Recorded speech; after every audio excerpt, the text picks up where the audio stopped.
तो साथियों आज हम लोग देखेंगे लिंग की परिभाषा। तो चलिए शुरू करते हैं लिंग की परिभाषा दोस्तों।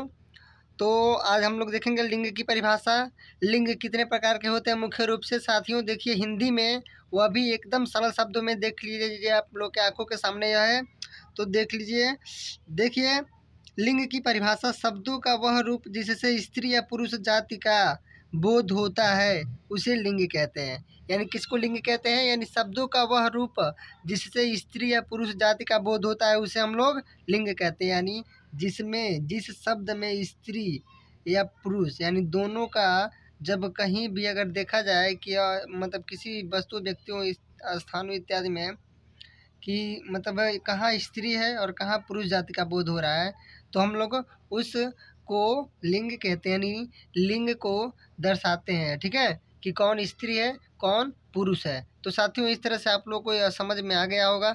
तो आगे चलते हैं लिंग के प्रकार। देखिए वैसे तो लिंग 4 प्रकार के होते हैं साथियों, लेकिन मुख्य रूप से 2 ही प्रकार के होते हैं, यानी पुल्लिंग और स्त्रीलिंग। और इसके बाद जो उभयलिंग और नपुंसक लिंग है उसको मैंने पहले बता चुका है। तो इस तरह से देखिए लिंग के प्रकार। देखिए लिंग को मुख्य रूप से 2 भागों में बांटा गया है साथियों। लिंग को मुख्य रूप से 2 ही भागों में बांटा गया है। तो देखिए सबसे पहले पुल्लिंग, यानी पुल्लिंग के मतलब होता है पुरुष लिंग, और दूसरा है स्त्रीलिंग, ठीक है। तो इस तरह से पुल्लिंग और स्त्रीलिंग। साथियों आगे चलते हम लोग देखते हैं यानी पुल्लिंग और स्त्रीलिंग। अब हम लोग सबसे पहले पुल्लिंग का परिभाषा देखेंगे साथियों। पुल्लिंग किसे कहते हैं, आखिर में पुल्लिंग है क्या? तो देखिए सबसे पहले देखिए हम लोग देखते हैं, देखिए संज्ञा में जिस शब्दों से पुरुष जाति का बोध होता है, यानी संज्ञा में जिस शब्दों से पुरुष जाति का बोध होता है उसे हम लोग पुल्लिंग कहते हैं। यानी पुरुष जाति को दर्शाने वाले शब्दों को हम लोग पुल्लिंग कहते हैं, ठीक है। तो इसका मैंने उदाहरण भी दिया है साथियों। देखिए जैसे आनंद, आनंद किसी लड़के का नाम है, शिवम भी किसी लड़के का नाम है, कौवा एक पुरुष लिंग है। इस तरह से मुर्गा, लेखक और घोड़ा व नेता इत्यादि सारे पुरुष लिंग को प्रदर्शित कर रहे हैं। तो इससे हम लोग का इन लोग का जेंडर मालूम पड़ जा रहा है। तो इसे हम लोग क्या कहेंगे साथियों? इसको हम लोग कहेंगे पुल्लिंग, यानी मास्कुलिन जेंडर इंग्लिश में कहते हैं साथियों। इस तरह से देखिए यानी संज्ञा के जिस शब्दों में पुरुष जाति का बोध होता है उसे हम लोग क्या कहते हैं? पुल्लिंग कहते हैं। यानी आनंद, शिवम, कौवा, मुर्गा, लेखक, घोड़ा व नेता या इत्यादि, ठीक है। यानी संज्ञा यानी सारे संज्ञा है ना।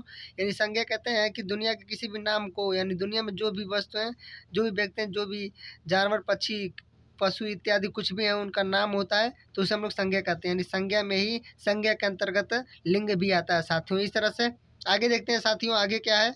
तो आगे देखिए, आगे हम लोग देखेंगे क्या, आगे देखेंगे हम लोग स्त्रीलिंग। यानी स्त्रीलिंग किसे कहते हैं साथियों? देखिए स्त्रीलिंग यानी संज्ञा में जिस शब्दों से स्त्री जाति का बोध होता है उसे हम लोग स्त्रीलिंग कहते हैं। यानी स्त्रीलिंग में क्या है, यानी स्त्रीलिंग में संज्ञा में जिस शब्दों से स्त्री जाति का बोध होता है उसे हम लोग स्त्रीलिंग कहते हैं साथियों। इस तरह से देखिए स्त्री जाति का बोध कराने वाले शब्दों को, यानी स्त्री जाति को दर्शाने वाले शब्दों को हम लोग स्त्रीलिंग कहते हैं, ठीक है।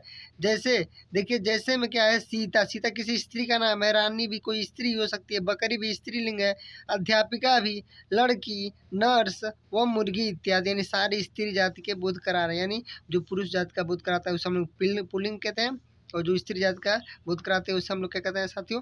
स्त्रीलिंग। इस तरह से साथियों मेरा यह वीडियो समाप्त हुआ और मैंने सटीक में आप लोगों को बताया है कि स्त्रीलिंग और पुल्लिंग में क्या विशेषताएं होती हैं। देखिए इस तरह से स्त्रीलिंग का विशेषता यह है कि स्त्री जाति का बोध कराती है, जैसे सीता, रानी, बकरी, अध्यापिका, लड़की, नर्स व मुर्गी इत्यादि। इसी तरह से साथियों पुल्लिंग की परिभाषा या विशेषता क्या है, यानी जिस शब्द में पुरुष जाति का बोध होता है उसे हम लोग क्या कहते हैं? पुल्लिंग कहते हैं, जैसे आनंद, शिवम, कौवा, लेखक इत्यादि साथियों। इस तरह से और लिंग में क्या है साथियों? देखिए लिंग में शब्दों का वह रूप जिसे स्त्री या पुरुष जाति दोनों का बोध हो, यानी लिंग जो दर्शाता है उसे हम लोग कहते हैं, जिसमें लिंग का होना पता चले उसे हम लोग लिंग ही कहते हैं। यानी जिस शब्दों में स्त्री या पुरुष जाति का बोध हो उसे हम लोग लिंग कहते हैं साथियों। इस तरह से लिंग को मुख्य रूप से 2 भागों में बांटा गया है, पहला पुल्लिंग, दूसरा स्त्रीलिंग। और देखिए पुल्लिंग का परिभाषा और उदाहरण और स्त्रीलिंग का परिभाषा उदाहरण। मैं आशा करता हूँ साथियों यह वीडियो आप लोग को अच्छा लगा होगा। अगर वीडियो आप लोग को अच्छा लगा है तो एक कमेंट करके बताइए कि वीडियो आप लोग को कितना अच्छा लगा है तो कितना अच्छा लगा है। और आप लोग एक सब्सक्राइब जरूर कीजिएगा मेरे चैनल को। तो मैं आप लोग को बहुत बहुत धन्यवाद देता हूँ इस वीडियो को देखने के लिए। Thanks for watching. फिर मिलते हैं अगले वीडियो में साथियों, फिर मिलते हैं अगले वीडियो में। Bye bye.